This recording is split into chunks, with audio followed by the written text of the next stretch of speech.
తిరుమలలో ముగిసిన టీటీడీ పాలకమండలి సమావేశం పలు కీలక నిర్ణయాలకు ఆమోదం. తిరుమల అన్నమయ్య భవన్లో ఇవాళ టీటీడీ పాలకమండలి సమావేశం జరిగింది. టీటీడీ చైర్మన్ బిఆర్ నాయుడు అధ్యక్షతన పాలకమండలి సభ్యులు, అధికారులు సమావేశమయ్యారు. ఈ సందర్భంగా పలు కీలక నిర్ణయాలకు ఆమోదించారు. టీటీడీ ఆలయాలకు ధ్వజస్తంభం, రథాలు తయారు చేసేందుకు పలమనేరులో 100 ఎకరాల్లో దివ్య వృక్షాలు పెంచేందుకు నిర్ణయించారు.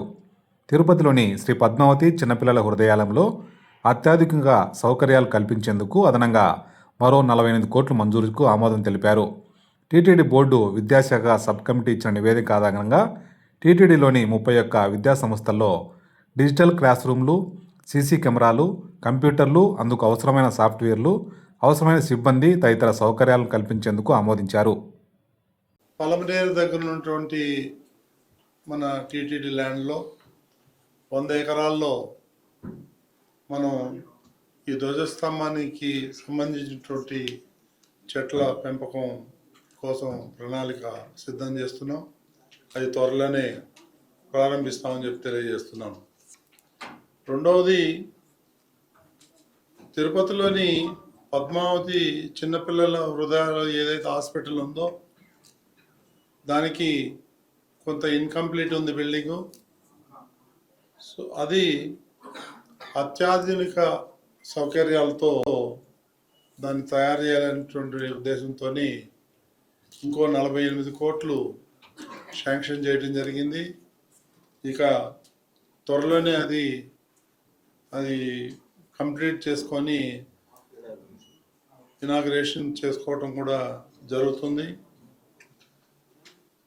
ఇక పోతే TTD board education sub committee ఇచ్చిన నివేదిక ఆధారంగా టీటీడీలోని 31 విద్యా సంస్థల్లో డిజిటల్ క్లాస్ రూమ్లు, సీసీ కెమెరాలు, కంప్యూటర్లు, అందుకు అవసరమైనటువంటి సాఫ్ట్వేర్ ఇవన్నీ కూడా సిబ్బంది తదితర సౌకర్యాలు కల్పించేందుకు ఆమోదం తెలుపడం జరిగింది. ముంబైలోని బాంద్రా ప్రాంతంలో ఉన్నటువంటి ఈ మధ్యనే ఒక 800 గజాలు మహారాష్ట్ర ప్రభుత్వం టీటీడీకి ఇచ్చింది. దాంట్లో 14.4 కోట్లతో అక్కడ ఆలయం నిర్మించాలని చెప్పేటి విషయాన్ని ఆమోదించడం జరిగింది. భక్తుల సౌకర్యార్థం తిరుపతిలోని 20 ఎకరాల్లో ఇంటిగ్రేటెడ్ టౌన్షిప్ నిర్మాణం చేయాలని అనుకున్నాం. దానికి ఇప్పుడు ఎక్కడైతే తిరుమలలో కింద అలిపిరి దగ్గర ఈ శిల్పకళలు ఏదైతే తయారు చేస్తున్నారో వాళ్ళని వేరే చోటకు మార్చి అక్కడ ఉన్నటువంటి 20-25 ఎకరాల్లో అక్కడ ఒక పెద్ద టౌన్షిప్ 20-25 వేల మంది భక్తులకి సౌకర్యార్థం ఉండేటట్టుగా వసతి, అక్కడనే వాళ్ళకి అన్నదానం, అక్కడి నుంచి పైకి రావడానికి ట్రాన్స్పోర్టు, ఒక ఎంటర్టైన్మెంటు, ఇవన్నీ కూడా టూరిస్ట్ కాంప్లెక్స్ కట్టాలనేటువంటిది ఉద్దేశంతో ఈరోజు బోర్డు ఆమోదం తెలిపింది. దానికి తయారు చేసేదానికి ఎవరైతే ఇంపార్టెంట్ పెద్ద ఆర్కిటెక్ట్ వాళ్ళని కూడా ఇన్వైట్ చేయాలనే ఉద్దేశంతో తీర్మానం చేయడం జరిగింది. దాతల కాటేజీల నిర్మాణాలపై నూతన సమగ్ర విధానం తీసుకురావాలనేటువంటిది నిర్ణయం చేశాం.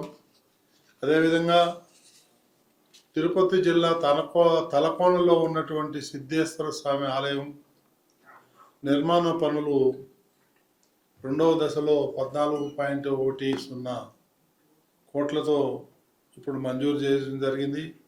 మొదటి దశలో 4 కోట్లు మంజూరు చేశాం. ఇంకో 14.1 కోట్లు మంజూరు చేయడం జరిగింది.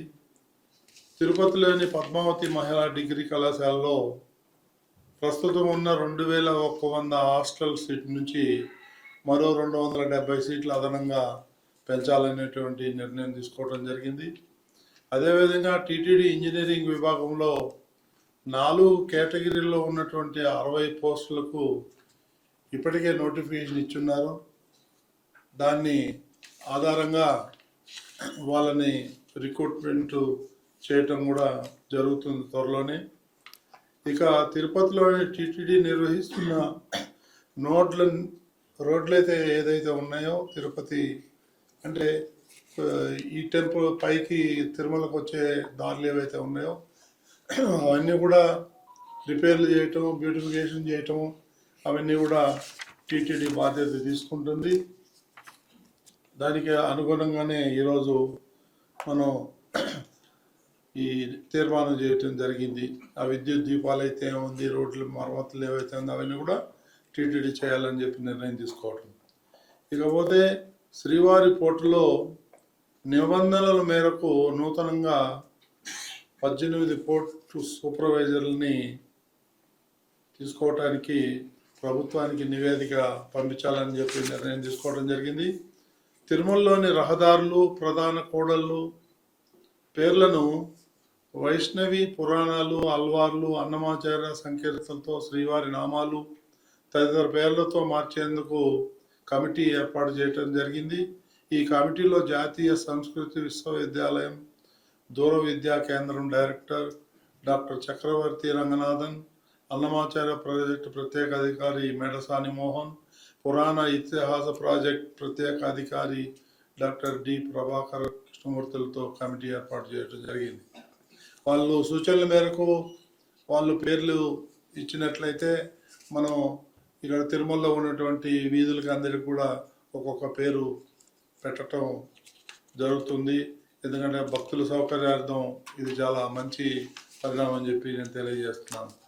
అదేవిధంగా శ్రీవారి ఆలయంలో ఒక ప్రధాన సన్నిధి యాదవ్తో పాటు అదనంగా మరో సన్నిధి యాదవ్ పోస్టుకు ఏర్పాట్లు నిబంధనల ప్రకారం భర్తీకి ఆమోదం చేయడం జరిగింది.